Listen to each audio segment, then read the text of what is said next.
کہ ایک صحابی فرماتے ہیں کہ جناب نبی کریم صلی اللہ علیہ وسلم خطبہ ارشاد فرما رہے تھے، جمعے کا دن یا جو بھی دن تھا، پیارے محبوب ممبر پر خطبہ ارشاد فرما رہے تھے۔ ایک صحابی روایت کرتے ہیں کہ حسن اور حسین چھوٹے چھوٹے، حضرت حسین سن 4 ہجری یا 6 ہجری میں پیدا ہوئے اور سیدنا حسن ان سے 1 سال بڑے تھے، تو سن 3 ہجری میں وہ پیدا ہوئے، چھوٹے چھوٹے دونوں بھائی سرخ لباس پہنے ہوئے مسجد میں داخل ہوئے، اور جیسے بچوں کی عادت ہوتی ہے چلتے چلتے بھاگ رہے ہوں گے، بھاگتے بھاگتے گر جائیں، پھر اٹھ کے چلیں، پھر گر جائیں۔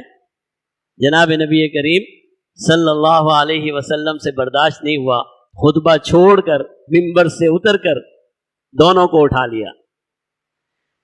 اٹھا لیا اور پیارے محبوب نے پھر فرمایا کہ سچ اللہ نے کہا انما اموالکم و اولادکم فتنہ، کہ مال اور اولاد بڑی آزمائش کی چیز ہے، بڑی آزمائش کی چیز ہے۔ محبت دیکھیے، ایک مرتبہ جناب نبی کریم صلی اللہ علیہ وسلم نماز پڑھا رہے ہیں، سجدے میں گئے، نماز پڑھا رہے ہیں، سجدے میں گئے، سجدہ طویل ہو گیا۔ ایک صحابی کہتے ہیں کہ سجدہ لمبا لمبا لمبا، اب صحابہ میں تشویش ہونے لگی، اللہ معاف فرمائے کہ کیا ہو گیا۔ ایک صحابی کہتے ہیں میں نے سر اٹھایا سجدے سے، دیکھو تو صحیح ہو کیا رہا ہے، سر اٹھایا تو دیکھا کہ پیارے محبوب صلی اللہ علیہ وسلم کی پیٹھ میں حضرت حسین، حضرت حسن بیٹھے ہوئے ہیں۔ میں دوبارہ سجدے میں چلا گیا۔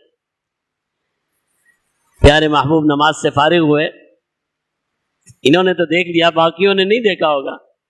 صحابہ نے کہا آج تو پیارے محبوب صلی اللہ علیہ وسلم سجدہ اتنا لمبا ہو گیا کہ ہم تو ڈر گئے، اللہ معاف فرمائے کہ کوئی واقعہ تو نہیں ہو گیا، تشویش ہو گئی ہمارے دلوں میں۔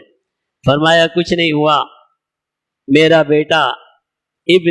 بیٹا حسین حسن کھیل رہا تھا اور میں نے کہا کہ اس کا کھیل پورا ہو جائے تو میں سجدے سے اٹھوں۔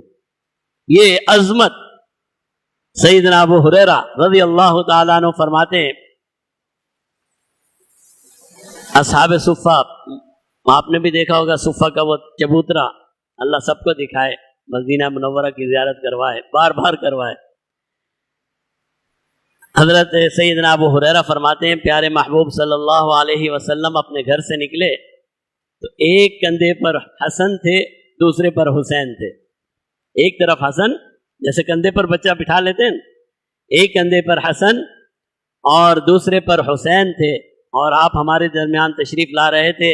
آپ کا انداز یہ تھا کبھی ایک کو بوسہ دیتے، کبھی دوسرے کو بوسہ دیتے، کبھی ایک کو بوسہ دیتے، کبھی دوسرے کو بوسہ دیتے، صرف بوسہ نہیں دیا کرتے تھے۔ جناب نبی کریم صلی اللہ علیہ وسلم حسن اور حسین کو سونگا کرتے تھے جیسے خوشبو سونگتے، اور فرمایا کرتے تھے یہ میری خوشبو ہے، اور بعض روایات میں ہے فرمایا جنت کی خوشبو میں سے خوشبو ہے، ان کی خوشبو جنتی خوشبو ہے، جنت کے سردار ہیں، جنت کی خوشبو ہے، سونگا کرتے تھے۔ تو فرمایا کبھی اس سے بوسہ دے رہے ہیں، کبھی اس سے بوسہ دے رہے ہیں۔ اسی حالت میں ہمارے درمیان تشریف لے آئے تو ایک صحابی نے کہا پیارے محبوب آپ تو بہت حسن اور حسین سے بہت محبت کرتے ہیں۔ فرمایا ہاں، اور جس نے ان دونوں سے محبت کی اس نے مجھ سے محبت کی۔ جس مسلمان نے حسن اور حسین سے محبت کی اس نے مجھ سے محبت کی، اور جنہوں نے ان دونوں کو ناراض کیا، ان سے نعوذ باللہ کہنا ہی نہیں چاہیے، مسلمان تو کر ہی نہیں سکتا، ان سے بغض رکھا، اس نے مجھ سے بغض رکھا۔ تو یہ ہیں حسن اور حسین رضی اللہ تعالی عنہما۔